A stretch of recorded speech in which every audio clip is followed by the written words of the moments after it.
భారతదేశంలో సోలార్ రంగం ఎవ్వరూ ఊహించనంతటి శరవేగంగా పరుగులు పెడుతోందంటున్నారు చాడా శాస్త్రి గారు. భారత్ సోలార్ రంగం 2015 నాటి పరిస్థితితో పోలిస్తే ఎవరు ఊహించిన అద్భుతమైన ప్రయాణం జరుగుతుంది. 2014 నాటికి భారతదేశం వద్ద ఉన్న మొత్తం నెలకొల్పబడిన సోలార్ విద్యుత్ సామర్థ్యం కేవలం 2.8 గిగావాట్ల నుండి 3 గిగావాట్ల వరకు మాత్రం ఉండేది. ఆ సమయంలో భారతీయ సోలార్ ప్యానెళ్ల తయారీ సామర్థ్యం కేవలం 2.3 గిగావాట్లుగా ఉండేది. దేశీయంగా సాంకేతికత, భారీ తయారీ కర్మాగారాలు లేకపోవడం వల్ల అవసరమైన సోలార్ ప్యానెళ్లలో 80-90% వరకు చైనా నుండి దిగుమతి చేసుకునేవాడు. చైనా తక్కువ ధరకు సోలార్ పరికరాలను విక్రయించడంతో భారతీయ తయారీదారులు వాళ్ళతో పోటీ పడలేకపోయారు. ప్రస్తుతం భారత్ వద్ద ఉన్నటువంటి మొత్తం సోలార్ విద్యుత్ ఉత్పత్తి సామర్థ్యం 162 గిగావాట్లు దాటింది. 2014తో పోలిస్తే 57 రెట్ల పెరుగుదల అన్నది ఇక్కడ కీలకమైనటువంటిది. మేక్ ఇన్ ఇండియా, పిఎల్ఐ పథకాల ఫలితంగా భారత్ సోలార్ మాడ్యూల్ తయారీ సామర్థ్యం 172 గిగావాట్ల నుండి 210 గిగావాట్లకు చేరింది.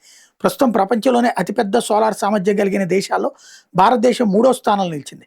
భారత ప్రభుత్వం చైనా మీద ఆధారపడడాన్ని తగ్గించడానికి మరియు స్వదేశీ పరిశ్రమలు ప్రోత్సహించడానికి 3 కీలక చర్యలు చేపట్టింది. చైనా నుండి వచ్చే సోలార్ మాడ్యూల్ మీద 40% సోలార్ సెల్స్ పై 25% పన్ను విధించారు. ఏఎల్ఎంఎం నిబంధన అంటే ప్రభుత్వ ప్రాజెక్టులో కేవలం నిరూపితమైన ఆమోదించబడిన భారతీయ దేశీయ కంపెనీల సోలార్ ఉత్పత్తులనే వాడాలని నిబంధన తెచ్చారు. అలాగే ప్రొడక్షన్ లింక్డ్ ఇన్సెంటివ్ పిఎల్ఐ పథకం దేశీయంగా వేల కోట్ల విలువైన భారీ తయారీ యూనిట్లు అంటే పాలిసిన్, వాఫెర్స్, సెల్స్, మాడ్యూల్స్ ఏర్పాటు చేయడానికి 24,000 కోట్లకు పైగా ఆర్థిక ప్రోత్సాహకాలు అందించారు. ఫలితం గతంలో భారతదేశం చైనాకి అతిపెద్ద ఎగుమతి మార్కెట్గా ఉండేది. కానీ భారత్ స్వదేశీ తయారీని పెంచి దిగుమతి నిబంధనలు కఠినతరం చేయడంతో చైనా నుండి పూర్తయిన సోలార్ ప్యానెల్ దిగుమతి గణనీయంగా పడిపోయింది. ఇప్పుడు భారత్ తయారీదారులు దేశీయ అవసరాలు తీర్చడమే కాకుండా అమెరికా వంటి దేశాలకు కూడా ఎగుమతి చేసే స్థాయికి ఎదిగారు. చైనాలోని ఆర్థిక విశ్లేషకులు, సామాజిక మాధ్యమాలు భారతదేశం వల్ల చైనా సోలార్ సామ్రాజ్యానికి పెద్ద దెబ్బ తగిలిందని చర్చించడానికి ప్రధాన కారణాలు. భారీ నష్టాల్లో చైనా కంపెనీలు ఉన్నాయి. చైనాలోని అగ్రగామి 9 సోలార్ తయారీ కంపెనీలు తీవ్ర నష్టాల్లో కూరుకుపోయినాయి.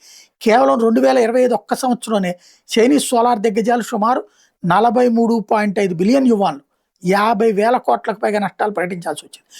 భారీ ఓవర్ కెపాసిటీ ప్రైస్ వార్ కూడా చైనాలో ప్రపంచ అవసరాల కంటే ఎక్కువ 1200 గిగావాట్ల సోలార్ ఉత్పత్తులు తయారు చేసే సామర్థ్యాన్ని నిర్మించారు. దానివల్ల వాళ్ళ దేశంలో కంపెనీల మధ్య తీవ్ర ధరల పోటీ వచ్చి లాభాలు పడిపోయినాయి. చైనా కంపెనీలు తమ అధిక ఉత్పత్తిని భారతదేశానికి ఎగుమతి చేసి లాభపడదామని భావించాయి. కానీ భారత్ కేవలం 8 ఏళ్లలో తన సామర్థ్యాన్ని 10 గిగావాట్ల నుండి 172 గిగావాట్ల పైకి పెంచి అంటే 17 రెట్లు పెంచుకుని నిలబడింది.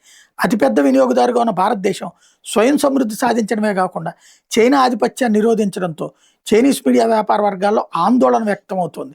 2014లో కేవలం దిగుమతుల మీద మాత్రమే ఆధారపడిన భారత్ సోలార్ రంగం నేడు ప్రపంచంలోనే అత్యంత వేగంగా ఎదుగుతున్న స్వదేశీ తయారీ రంగాలుగా మారింది. చైనా నిర్మించుకున్న సోలార్ ఆధిపత్య కోటని భారతదేశం తన విధానాలు మరియు తయారీ శక్తితో అధిగమిస్తోందని చైనీస్ మీడియా స్వయంగా అంగీకరించడానికి ఇదే ముఖ్య కారణం. ఒక్క సోలార్ ప్యానెల్స్ రంగంలోనే కాదు, మొబైల్స్, ఆట బొమ్మలు, ఏపీఐ అంటే ఔషధాల తయారీ, ముడిసరుకు, పోర్ట్స్ వ్యాపారం, కెమికల్స్, స్టీలు వంటి రంగాల్లో కూడా చైనాకు భారత్ పోటీగా ఎదుగుతోంది. అది ఇక్కడ కీలకమైన అంశం.